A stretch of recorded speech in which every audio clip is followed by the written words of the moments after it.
frequency, and it'll build a bass trap that's tuned to that frequency. Usually it's something called a Helmholtz resonator that they use.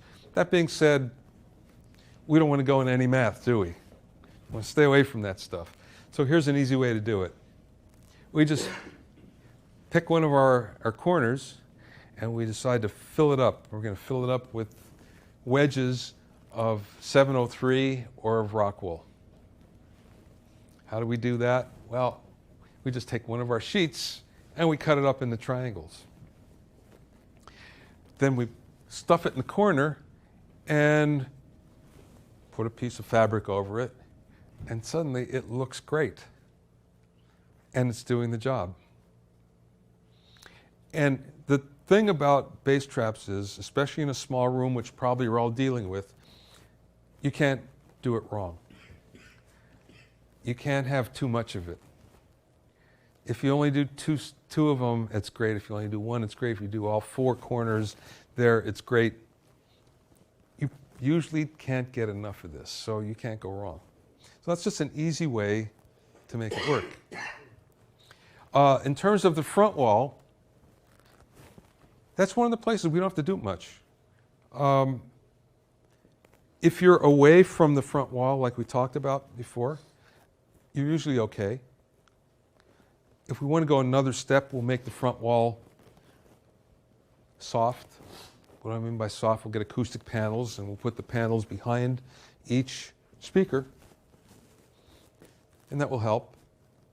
Once again, with acoustic panels, how many do we need? You usually can't go wrong in a small room. You don't want every surface to be an acoustic panel, but usually, at least if you have the RFZ, you're in good shape. You treat the back wall, you're in good shape. You want to add a few more. And again, if you're adding more, it can be pretty random. Doesn't matter where they're at. You might want to do some trial and error. Okay, that sounds good here. Let's move it a little bit.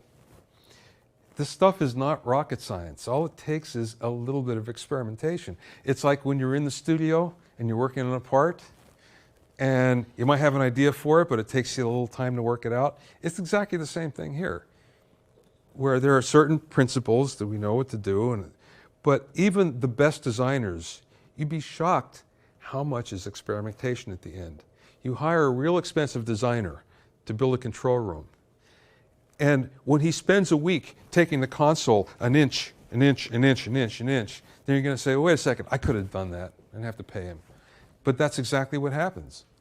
Or taking the speakers. Okay, let's move it another inch. Let's move it back an inch. Okay, let's move it another inch that way.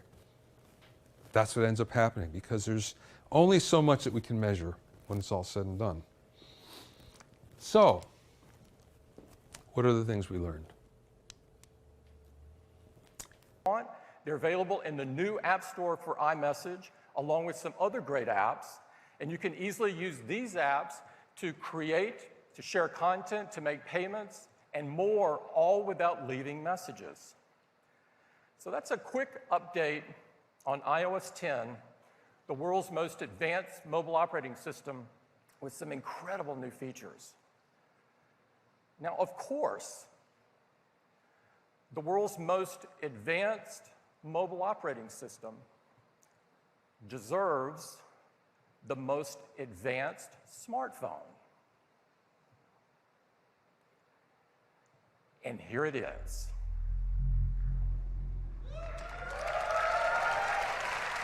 It's the best iPhone that we have ever created.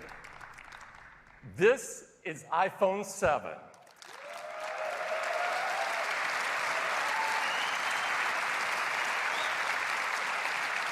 It has a gorgeous new design, and I'd like to have Johnny tell you more about it.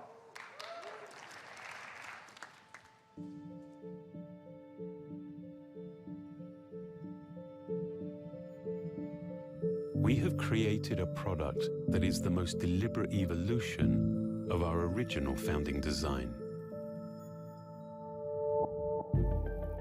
An aluminium body and formed sheet of glass describe a singular shape, one made with very few, very precisely engineered parts.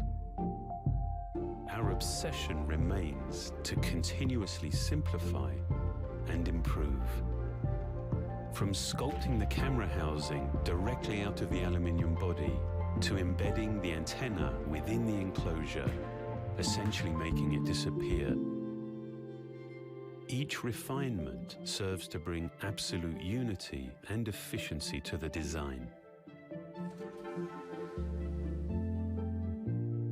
To define one truly uninterrupted form, we've developed a whole new process to achieve our high